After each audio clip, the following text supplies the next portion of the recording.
Salut tout le monde, c'est TheCuber M pour la chaîne Mister TheCuber, tout seul aujourd'hui, pour vous faire le tutoriel sur la croix. Donc comment faire la première croix, qui est normalement utilisée dans toutes les méthodes. Donc la méthode pour débutants, la méthode Friedrich, toutes les méthodes je crois. Et donc cette vidéo marchera pour toutes les méthodes. Donc en gros c'est la première partie de toutes les méthodes qu'on va vous faire sur notre chaîne.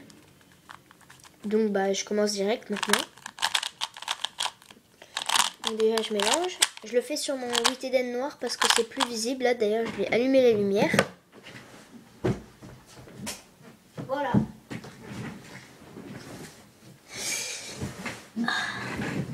Donc la plupart des gens commencent par la croix blanche.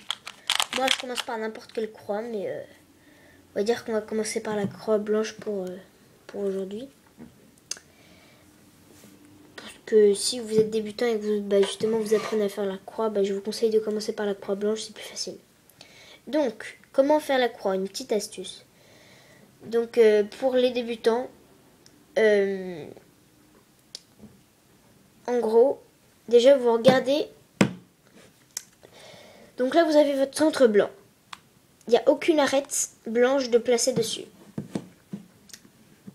Et donc je vais vous apprendre à faire une croix bonne. C'est-à-dire que toutes les arêtes seront placées au bon endroit. C'est-à-dire qu'ici, il y aura l'arête bleue et blanche. Ici orange et blanche, etc. Donc ensuite, vous mettez votre centre blanc en bas pour regarder toutes les arêtes que vous allez mettre.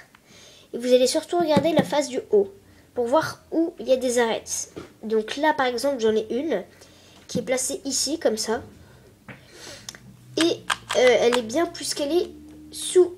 Vous voyez, c'est l'arête blanche-verte. Elle est placée, juste au-dessus du centre jaune. Du centre vert, pardon. Donc ce que vous allez faire, par exemple, si elle était ici, vous n'allez pas faire comme ça parce que là, elle est mal placée. Donc là, elle est ici. Donc vous la tournez pour faire en sorte de la mettre au-dessus du bon centre, pardon. Et ensuite, vous allez la tourner 2 fois pour la mettre en bas sur votre face, la face que vous allez faire. Donc ensuite vous allez placer d'autres arêtes sur la face du dessus. Donc vous gardez cette face en bas. Donc là j'ai une arête ici, je vais la monter. Là je vois qu'elle est déjà au-dessus du centre orange puisque c'est la orange blanche. Je la tourne 2 fois et là elle est bien placée.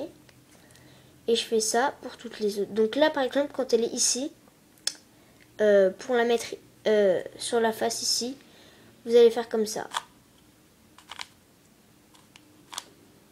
Voilà, là elle est placée. Il faut absolument qu'il n'y ait rien ici. Donc là, non, surtout je bouge pas ça, je remets. Voilà, là je les ai bien placés, voilà. Donc je bouge, voilà, là elle est au-dessus du centre bleu, c'est la bleu-blanche. Je fais ça 2 fois. Et ensuite la dernière qui est déjà ici, elle est au-dessus du orange et on veut la mettre au-dessus du rouge. Donc on va tourner 2 fois pour la mettre au-dessus du rouge. Et là, on va la mettre ici. Et voilà, notre croix bonne. Sinon, une autre petite astuce pour faire une croix bonne. Ça, c'était pour directement la faire. Sinon, vous pouvez faire une croix n'importe comment. Donc avec toutes les arêtes. Par exemple, là, j'ai déjà une arête. Celle-ci, on la place n'importe où, donc je la place directement ici. Ensuite, celle-ci directement là. Et celle-ci directement ici. Et on voit que là, voilà. Donc il y a plusieurs cas possibles. Soit il y a ce cas-là, où on a une arête de bien placée ici et une arête de bien placée ici. Donc vous allez plutôt mettre votre face en haut, c'est mieux. Donc une arête de bien placée là et une ici.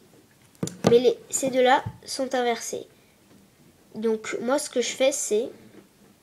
Donc pour comprendre là il faut aller regarder notre vidéo sur le langage universel. Donc là je vous fais les mouvements rapides, je ne vais pas vous expliquer. Donc je fais M2, D2, M2. Et voilà, les voilà bien placés. Voilà, donc là ils sont comme ça. Faut pas faire ici M2D2, là vous voyez qu'elle est bien placée. Donc vous tournez, là elle n'est pas bien placée, donc on va commencer à faire M2 ici. Donc M2, D2, M2. Et voilà notre face.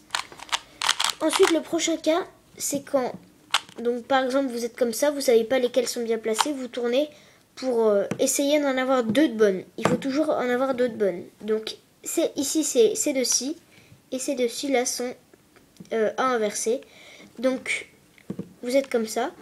Vous prenez celle de droite donc vous tournez votre Rubik's Cube sur la droite pour faire en sorte que ici vous avez une arête et à gauche une autre.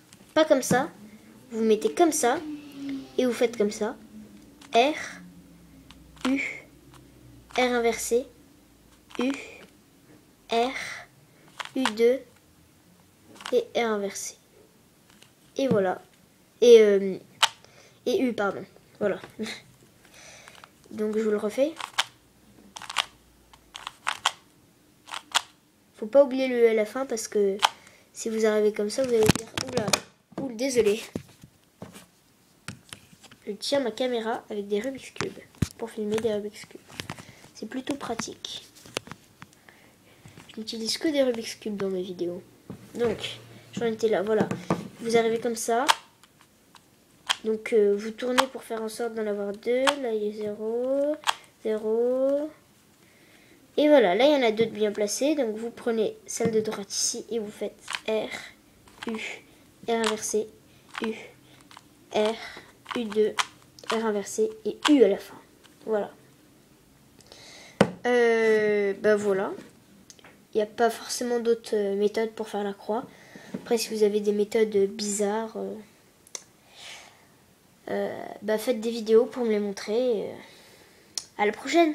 N'oubliez pas de vous abonner, de mettre un j'aime et d'aller aimer notre page Facebook. Salut!